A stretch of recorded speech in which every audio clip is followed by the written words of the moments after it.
নমস্কার বন্ধুরা, আশা করি আপনারা সবাই ভালো আছেন। আজকে ফুলকপির পরোটা বানাবো। দেখুন, ফুলকপিটা গরম জলে ফুটিয়ে আমি জলটা ফেলে দিয়েছি। তার সাথে লাগছে 1 বাটি আটা, 1 বাটি ময়দা, লাগছে একটু হলুদ গুঁড়ো, জিরে গুঁড়ো, নুন,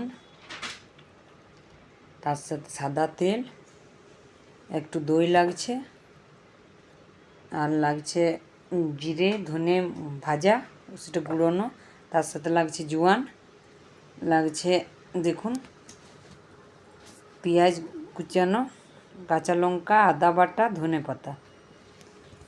সব থেকে প্রথমে আমি ফুলকপিটা ঘষে নেব।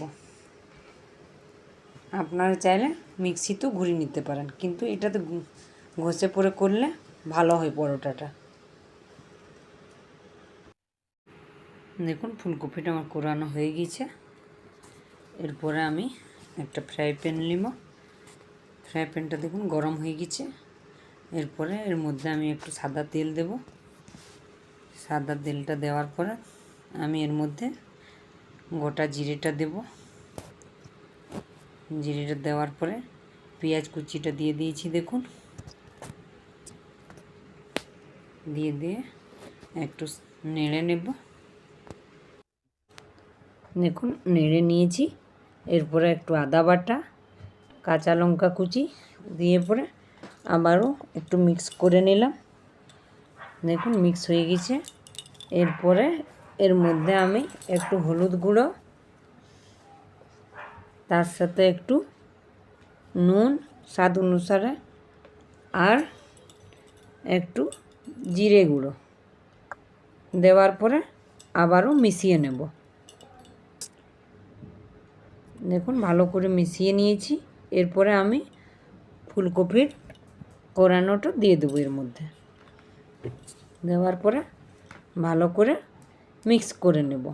আঁচটা কিন্তু একদম কমে রাখবো এই সময়। দেখুন ভালো করে মিক্স করে নিয়েছি।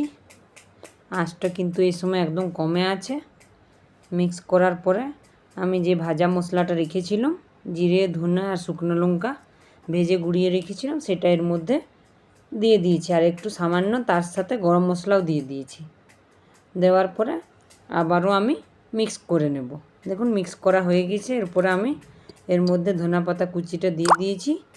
দিয়ে দেওয়ার পরে মিক্স করে নেব ভালো করে। দেখুন মিক্স হয়ে গেছে।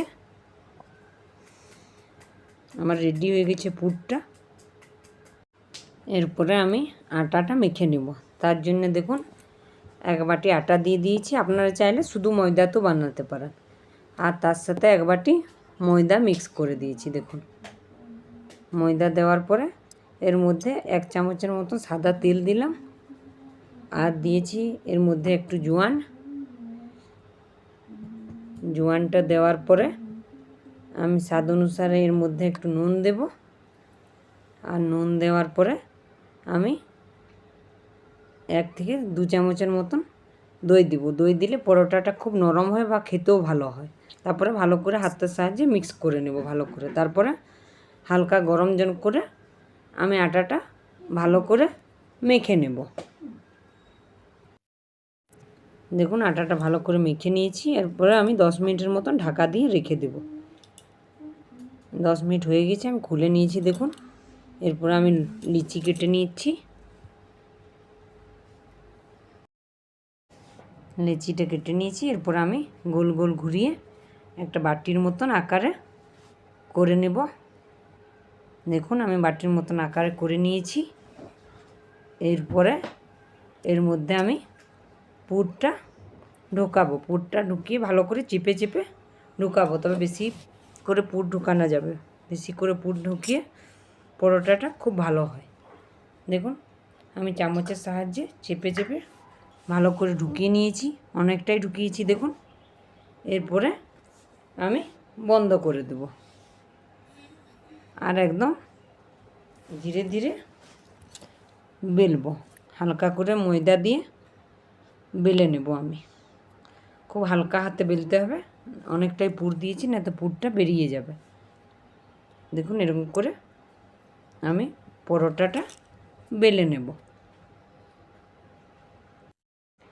দেখুন বেলাটা হয়ে গেছে আমার। এরপরে আমি তাওয়াটা গ্যাসে চাপিয়ে দিয়েছি, তাওয়াটা ভালো করে গরম করে নেব। এরপরে আমি পরোটাটা এর মধ্যে দিয়ে দিয়েছি। দেখুন একদিকটা আমার সেকা হয়ে গেছে, আর এক দিকটা এরকম করে আমি প্রথমে বিনা তেলে সেঁকে নেব। সেকা হয়ে গেছে দেখুন। এরপরে আমি এর মধ্যে ভালো করে এপিট উপিট তেল ব্রাশ করে ভালো করে ভেজে নেব। দেখুন একদিকটা হয়ে গেছে, আর এক দিকটা এরকম করে তেল দিয়ে দেব। পরোটাটা আমার একদিকটা দেখুন হয়ে গেছে, আর এক দিকটা ভালো করে সেঁকে নেব।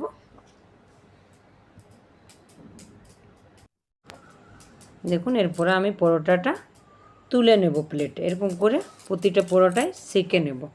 যদি আমার ফুলকপির পরোটাটা আপনাদের ভালো লাগছে, একটা লাইক করবেন, সাবস্ক্রাইব করবেন, আর পুরো ভিডিওটা দেখার অনুরোধ রইল। আমার ভিডিওটা দেখার জন্য আপনাদেরকে অনেক অনেক ধন্যবাদ।